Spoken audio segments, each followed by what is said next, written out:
Okay. All right. So I'm recording now. Yes, I'm Yeah. with you. This is exciting, Nagam, Mhm. because we always have very fun and introspective, exciting conversations, and I'm welcoming you on this particular one called Livin sessions. Um, I started Mhm. this because I feel like with what we're going through, people need to know how others are navigating, Sure. and that could help with someone going through anxiety, stress, fear, whatever. So this is not a conversation for us to talk about the virus or whatever is happening. So yeah, um, yeah, in between. So can you introduce yourself? Okay. Greetings. My name is Nangamso. I am based in Accra. I've been here for about 2 years now.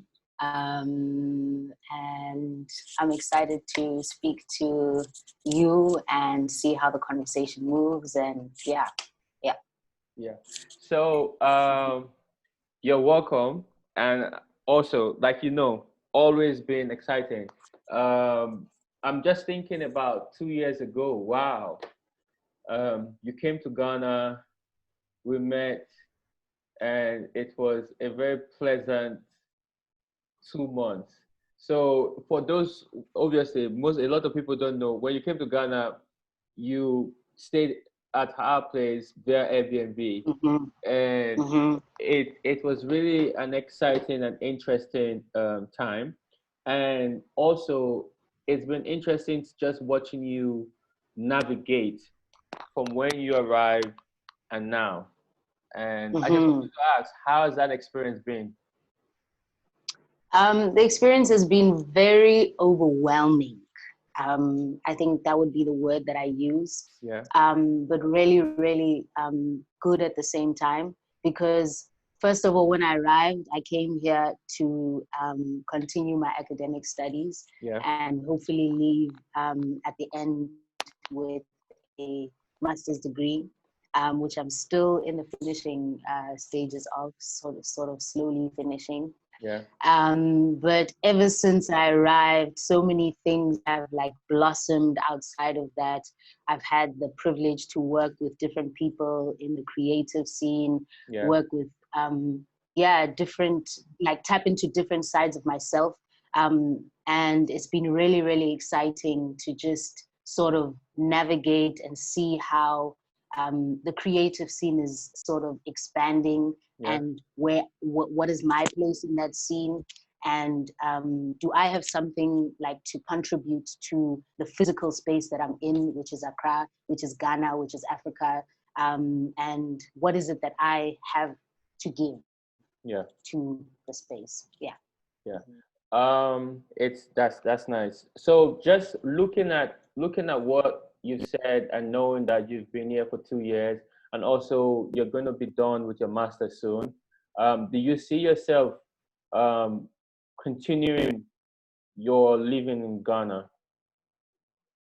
As of now, yes, because I've established a few things this side.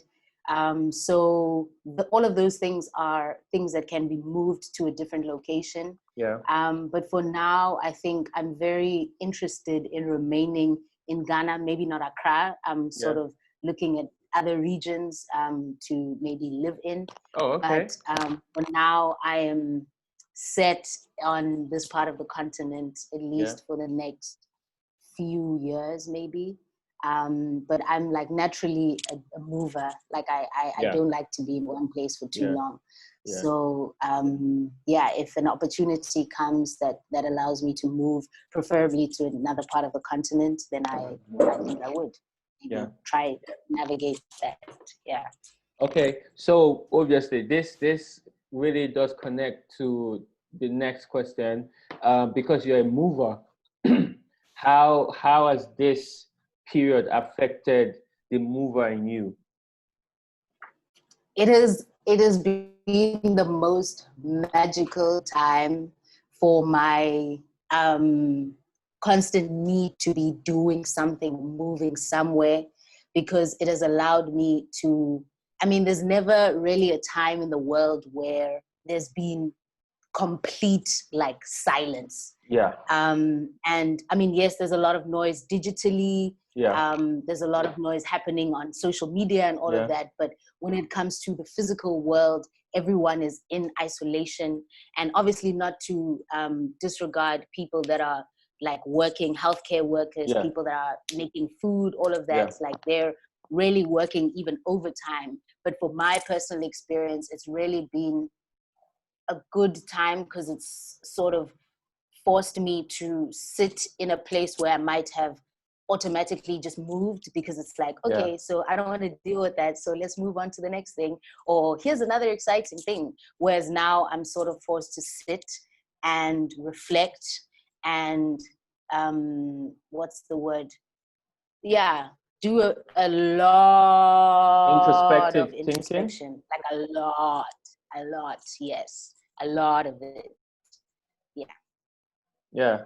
And just being that you're one person who is constantly thinking about space, um, I just want to know, like, how is this informing your thoughts towards space creation? That's a very difficult question. I think how it is informing my idea on space creation is simplicity. Everyone is sort of like, everyone is panicking about food, about whether they'll have enough things to have in the house, whether they'll have enough activities to do, whether they'll have enough things to entertain themselves, whether they'll be able to do work and all of that. And I'm usually someone who likes to add to spaces to make me feel a bit better, like whether it's a plant or a water feature or incense or whatever. But I think this time, because it's a time of reflection and introspection, it sort of taught me about how sometimes the most simple of spaces, as long as it is aligned with some sort of like natural or cosmic Energy. energy, it can really do you so much good. I've even had to sort of readjust my space because I'm living with another person. So we've sort of had to find a way, and I've had to readjust my space during this time and put where I usually work in a different space. Yeah. And initially I had been like, okay, that's not going to work. I'm not going to work in such of an environment. But once I started stripping down some of the things, I realized how really as human beings, we don't need that much. Like there's not Yeah. that much that we need Yeah. in our lives, in our spaces. We just need to be in alignment with cosmic and natural forces in terms of space. Okay. Yeah. And so would you say that you are learning new techniques? Would you say that you are learning a new language as this goes on? Yes. I am I am currently writing and reading and researching on some of the connections that we have between like the cosmic realm, so the Yeah. supernatural realm, however you want to see it, whether it's God, whether it's Allah, whether it's ancestors, whether it's, but that realm and the realm that we are existing in now. So some of the readings that I've been doing have sent me in the direction of looking at how people who came before us, specifically on this continent, used techniques that could be seen in nature to create their spaces. So for example, using a circle. So there is so much in terms of what they call sacred geometry, there is so much knowledge embedded within a simple circle because Yeah. of what it represents. Yeah. So there's a lot of stories about how the world was created, and in many of those different forms of thought or philosophy, specifically on the continent, and how the global continent, I would say. Yeah. There's a lot of information on how circles represent oneness, they represent community, they represent life, they represent the womb, they represent time, and how time has no beginning and no end, just like creation. So we all go through different processes, right? But at the end of the day, time is not a linear thing that starts on one side and ends on the other, but it's a circle. So you are created and you go through life and you go in a circle until you transcend into your supernatural form. And I've learned that many of those tools have been used by the people who came before us to create their spaces, and that brought harmony, it brought alignment, it brought balance to their space. Yeah. So that's what I'm trying to investigate right now, is sacred geometry and how that relates to how we can move towards making spaces today. Yeah, so that's interesting, because if you look at zodiac sign, and if you look at sacred geometry, if you look at zodiac signs, if you look at architecture, even from the Bible, the references to dome-like structures. Then if you look at traditional African architecture, when you look at the clay or red sand structures, they are secular. Then if you look at the structure of the home, the man, father, mother. But then when you look at the historical traditional ways African families are set, it's not just about the man, father, the husband, wife, and children, but it's about the community. So communal circle. There's always going to be a community of people to surround you. And also when you look at traditionally, if someone goes maybe mentally unstable, women form a circle, cover the person with their wrappers. So the idea of secular structures, secular way of thinking, secular functionality has always existed. What I would ask you is, how do you intend, as you do this research, how do you intend to reintroduce that thought process within your space? You know, because there are different forms now. There are different ways of interacting with the elementals or the supernaturals. How do you intend to create that space? So when it comes to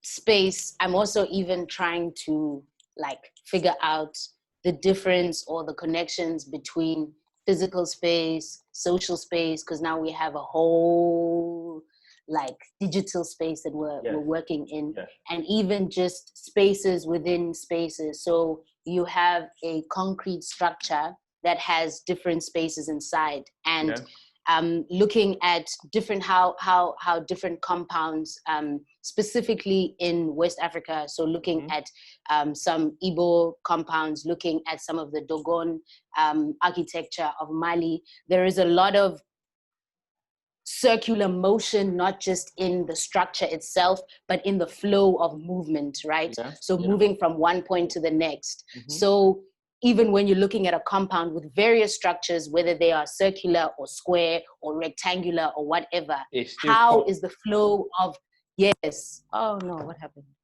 Oh yeah, sorry. How is the flow of movement within that space? How are people moving, interacting with that space? So I think that there is a way in which circularity can be achieved without it being a physical circle that you can see with your eyes, but just in terms of moving from one place to another, or moving from one part of the room to another part of the room, or even looking at nature. Because in the built environment, many people are addressing the built, physical, constructed space, and they're not interrogating the natural space, which is what we come into. When you are coming in to build a space or create a space, you are coming into a natural space. So how do you complement that space even if you are going to build in rectangular or triangular, because triangulation is also something that's very big when it comes to traditional African architecture, but that's a conversation for another day. But whatever physical structure you are using, there is also a way in which you can achieve circularity through the flow or the movement of the space. Even with air, something as simple as air coming from one window to the next, how is it flowing through the space? Because a lot of people don't have ventilation or good ventilation in their space. So things like that. Yeah, so obviously we're talking about circularity metaphorically.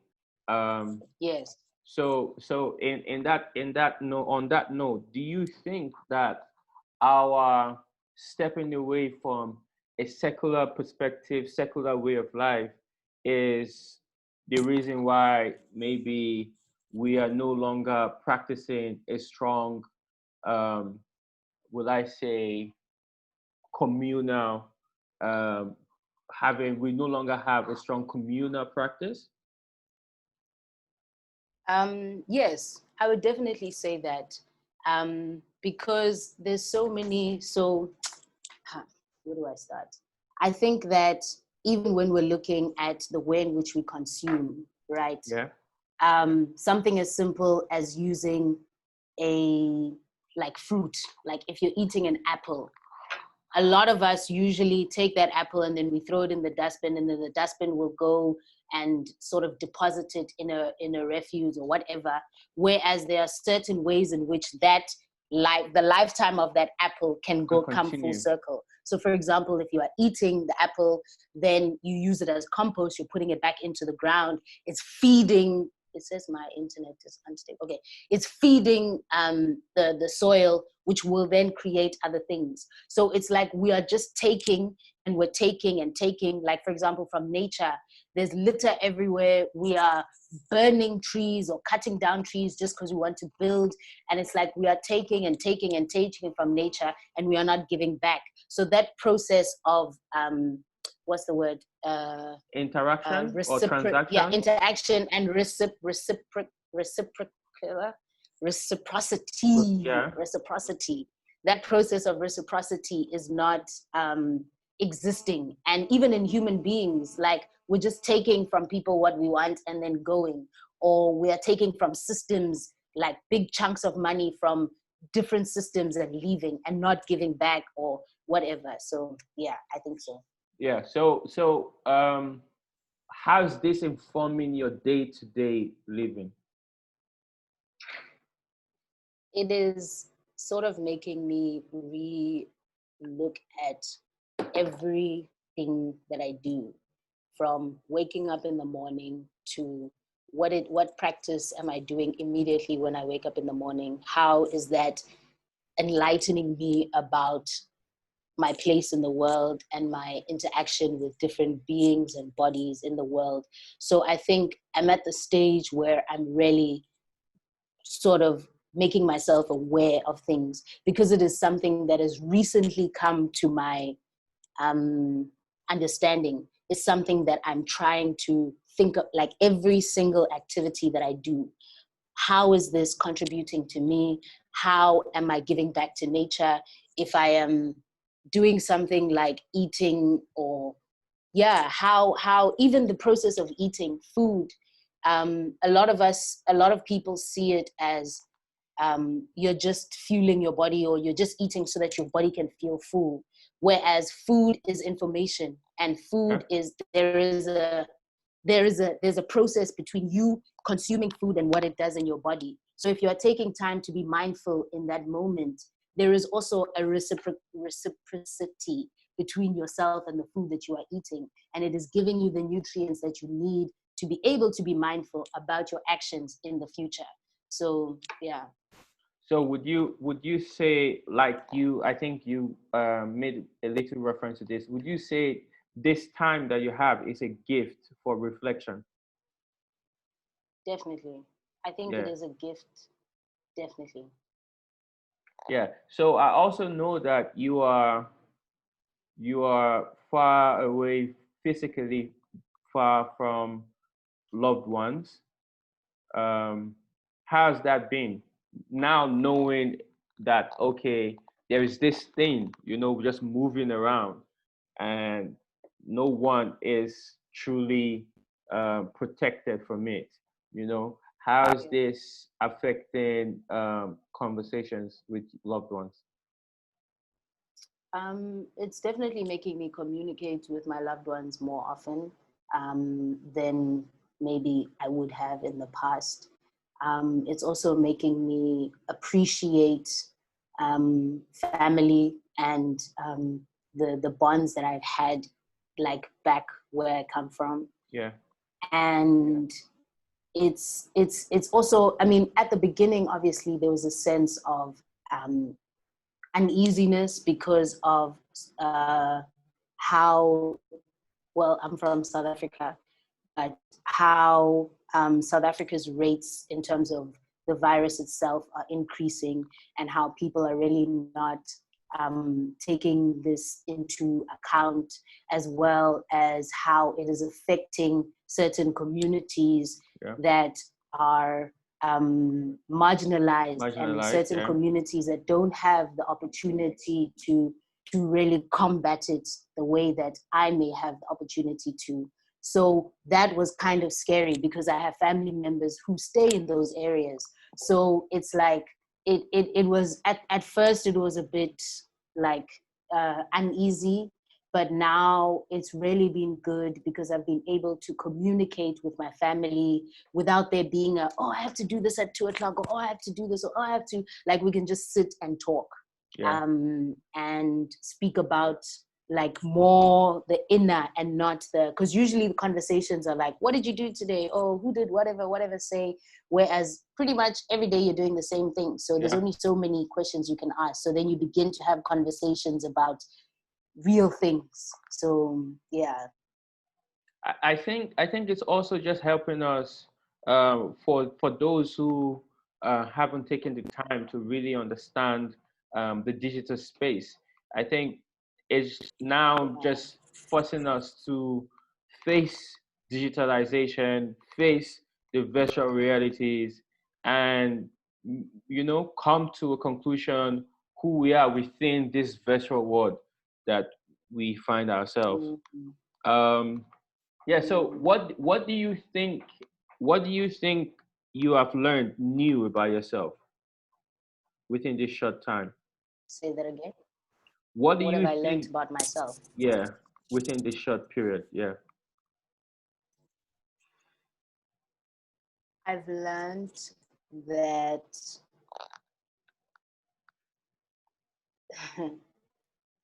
some of the I've sort of had this idea of fearlessness that I've had in myself. Yeah. And this period of time, because of the various encounters that I've had before this time and now during this time, I have learned how not as close to fearlessness I actually am, just in terms of some of the decisions that I've made. So this has been a time of really interrogating what I've chosen to do in the past, more specifically the recent past, because sometimes you learn certain things about life, and you know certain things about life, but you don't necessarily apply them to your life. So now is a time that I'm actually checking in and saying, okay, so you know this and you preach this, but how are you not incorporating it? Why are you doing this? Like, why are you taking on this job when it's not something that you want to do? Or why are you not doing this when you know that it's something that you want to do, but you know that relationships might be affected maybe in a negative way by this, and certain people who have known you for some time might feel a certain way. So yeah, I'm at a place where I am learning that I've still got a lot to work through, but I'm taking it one day at a time. So do you think this finding of yours would help you better have empathy for practitioners, whoever they are, when people say something today and maybe do something different the next day, and we are quick to say, hey, you said you were this and now you're doing this.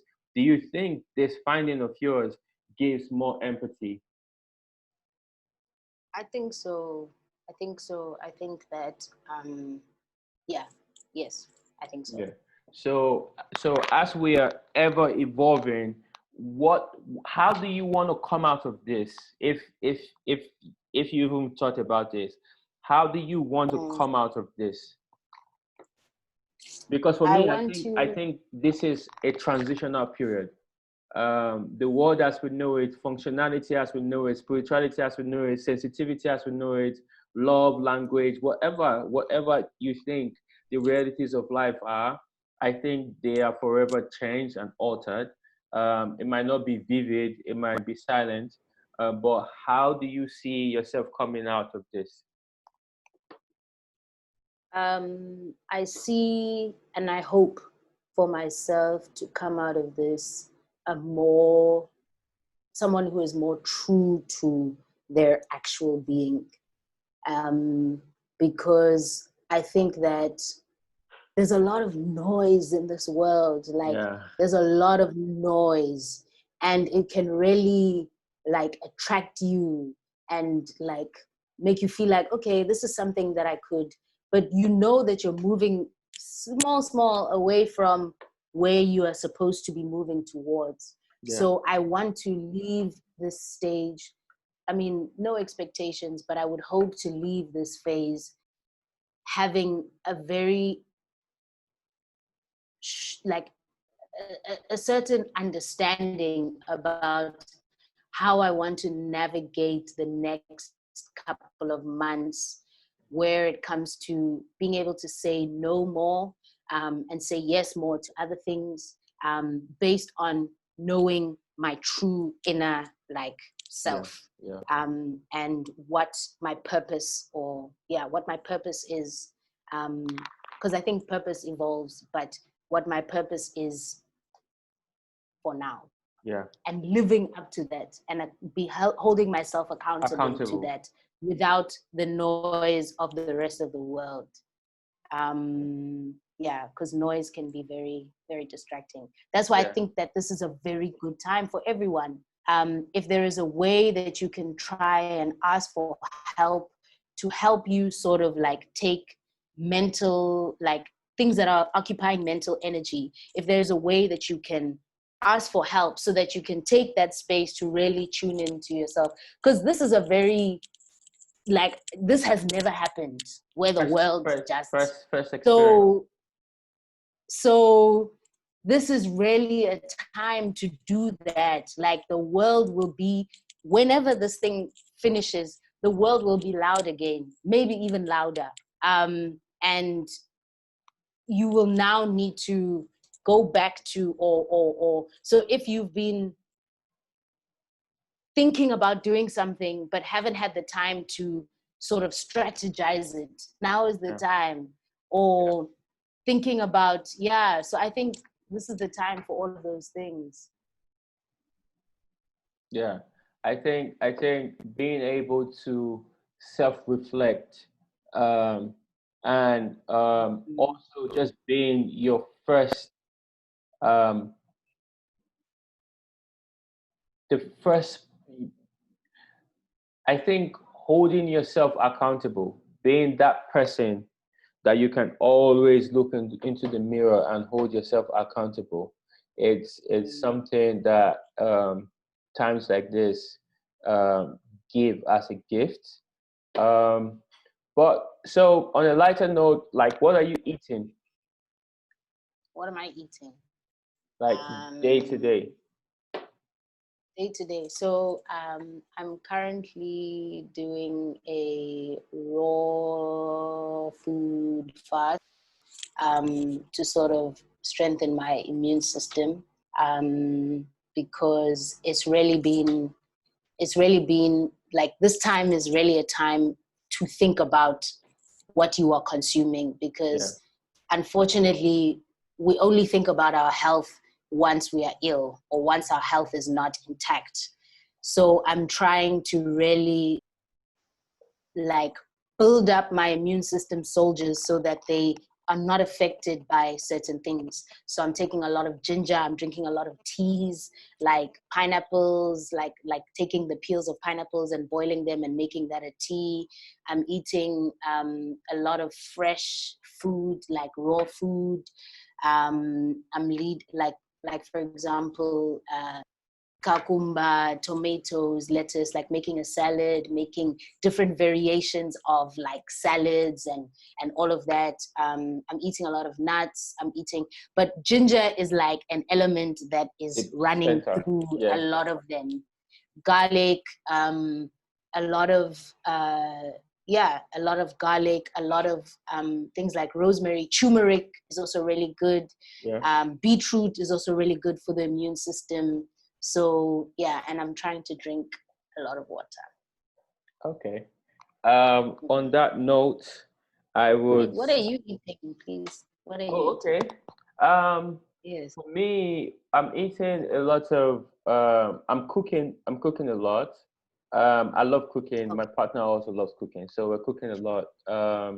This also isn't a big difference in our day-to-day life already. We work from home, Mm, um, so we're not really changing a lot of patterns. Um, mm, so we don't really cook with meat, so we eat kind mm, of meatless. So mm, there's a lot of veggie based meals, fruits. Um, we like would I say pasta. So it's a lot of different ways to make pasta. Um, mhm. so we're kind of just enjoying the idea of, oh, okay, what are we going to eat for breakfast? Or no, let's just drink tea. So we drink a lot of tea in this house. um, Yeah.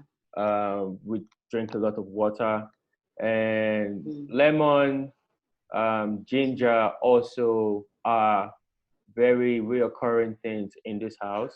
So mm, it's just like we've not really changed anything when it comes to our intakes, mm, because we mm. feel like we've been eating and drinking Okay. Yeah. in ways that we wish to. Um, Mhm, so yeah, the biggest difference is that yes, we are always home, but the idea of not being able to go out when we want to mm, is the psychological adjustments that we've had to make, um, mm, and also just having loved ones scattered all around. Be it mm, Nigeria, the UK, Europe, just having loved ones scattered all around, and knowing that this thing could be anywhere, could meet any one of them, and mm, yeah, we're constantly just trying to be as positive as we can, but we're also allowing ourselves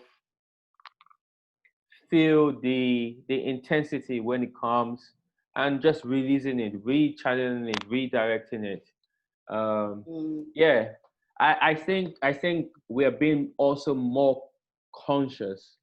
I'll say we are conscious people, but I think we're even going a notch in terms of how conscious we are. mm, Yeah. mm, So what mm. else there? We can flip it. You can ask me more questions. I don't mind. That's cool. Yeah. So yeah, but I mean, I wanted to just ask, like, how are you doing just during this time? But you Yeah. touched So on that. Is there any yeah, more that you have to share? yeah. Mentally, I'm good. Mm, I'm someone who I I I can mentally, psychologically, mentally, I feel like I know my space within the loudest place and the most quiet place. Like, mm, and it's the same. I take the same positions. I do not mm, allow. the complexities of life affect my balance, you know. And having found that, I try my best to just keep it as that. It's a very simple base, you know. Um, yeah. So it's kind, but it's also very interesting. Even what we're doing now is out of that reflection. So I'm sitting down thinking, okay, what can I do? I I I I run a platform that documents and archive, but in times like this, what can I do? You know, I don't want to be releasing videos talking about, you know, oh, preaching kind of or whatever. So I just like, there is Zoom, and traditional companies use Zoom for conference calls, and it has always existed. But now there is the opportunity to take this platform and reimagine it in our own way. So I was like, okay, I'm going to reimagine this. You know, it's not going to be about how clear the video is, how nice the lighting is. No, it's really just going to be about conversations, and the conversation could be anything. You know, so this is my way of responding to our current situation. So you spoke about how you found the key to remaining consistent, whether there is noise or whether there is quiet. What are some of the practices? Are there any practices? Are there any methods that you use to be able to, or is it just your being, like you're just able to? Yeah. So I think the moment I started, I would say I've always been a little bit conscious about what it is I carry, you know, with me, whether you want to look at it from a human perspective, a spirit perspective, an energy perspective, whatever it is, there's no beginning or end. But the moment I detach myself from the ideology of religion, the ideology of concepts, um, the notion that things must go a certain way, um, I think once I realized that things don't need to go a certain way. Yeah, you can have plans. You know, you can have beautiful ideas.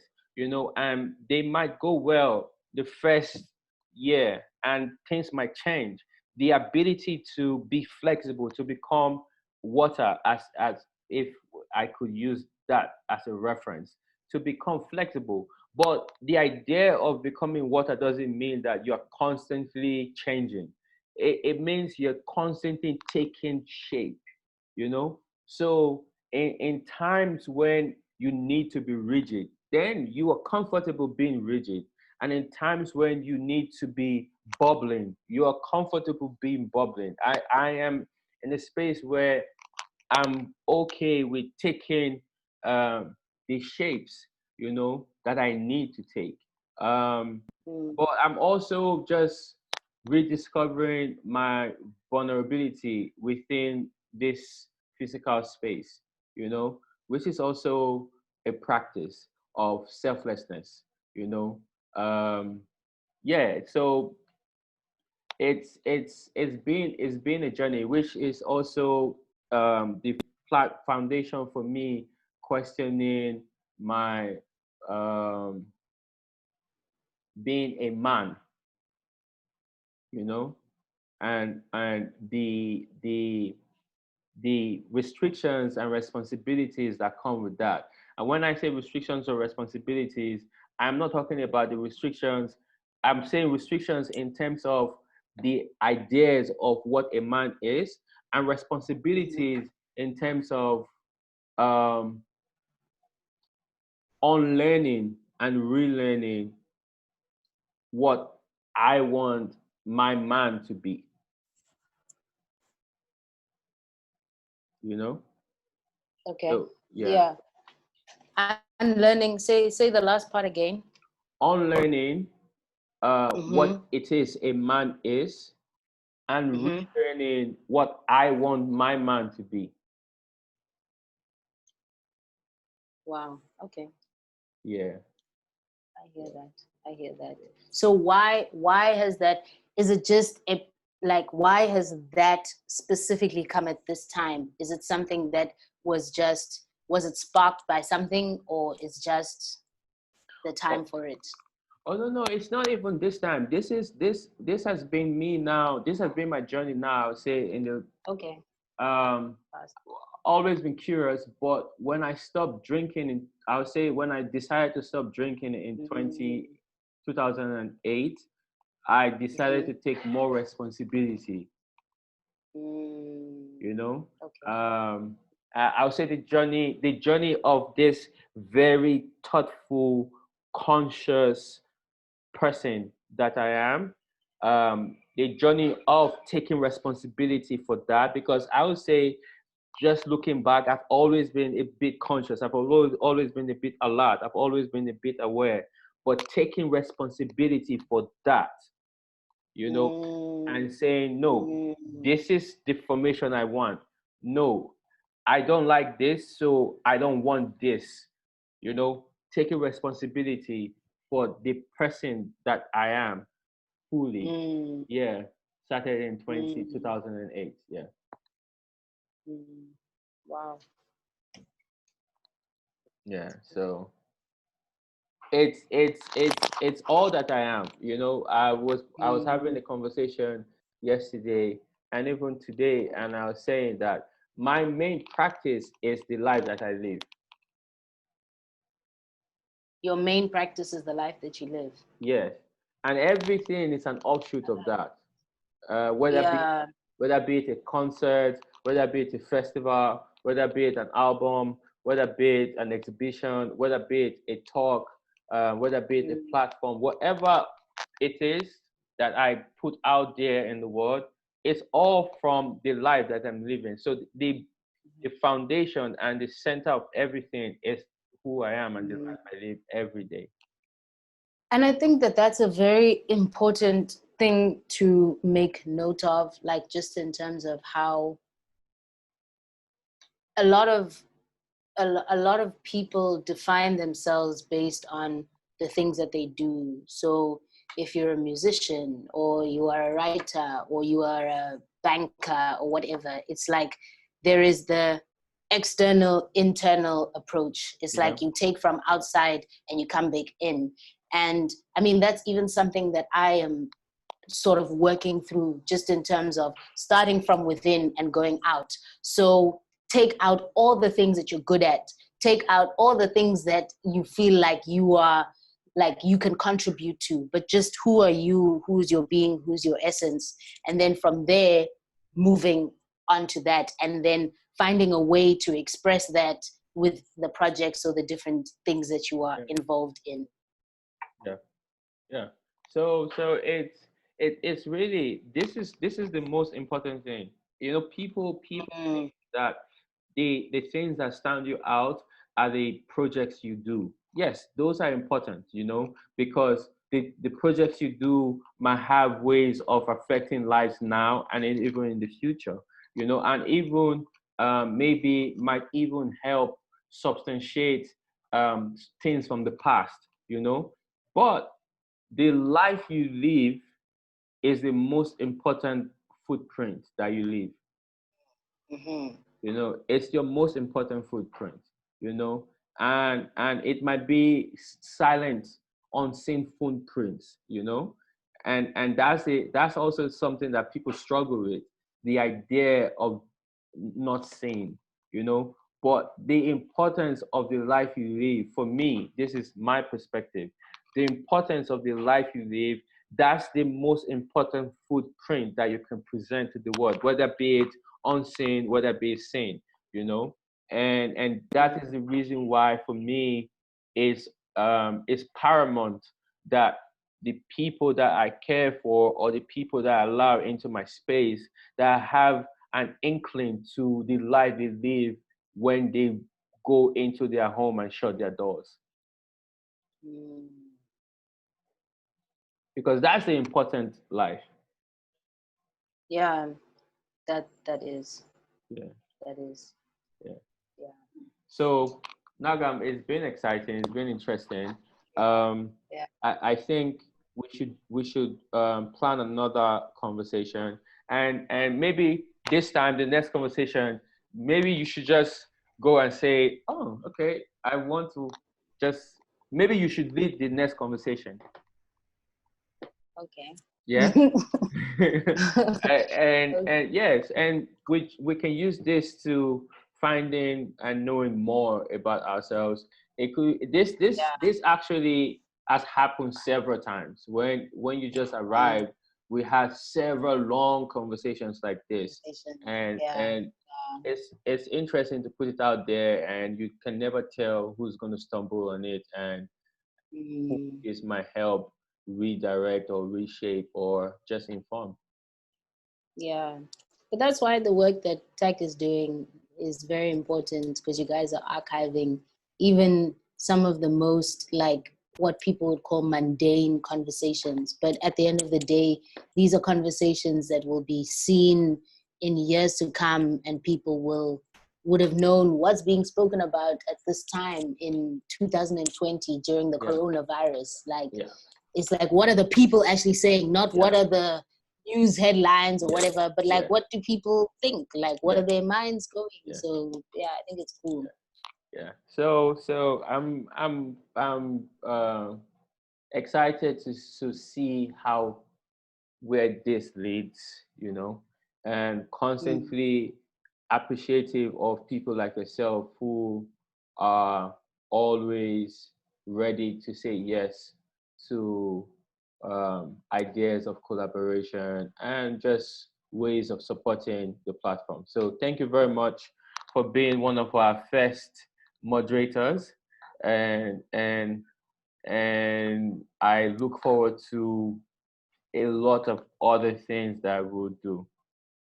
Yeah, for sure. So, Thank you. yeah, enjoy your day You and too. speak to you soon. All right. All Bye. right, bye.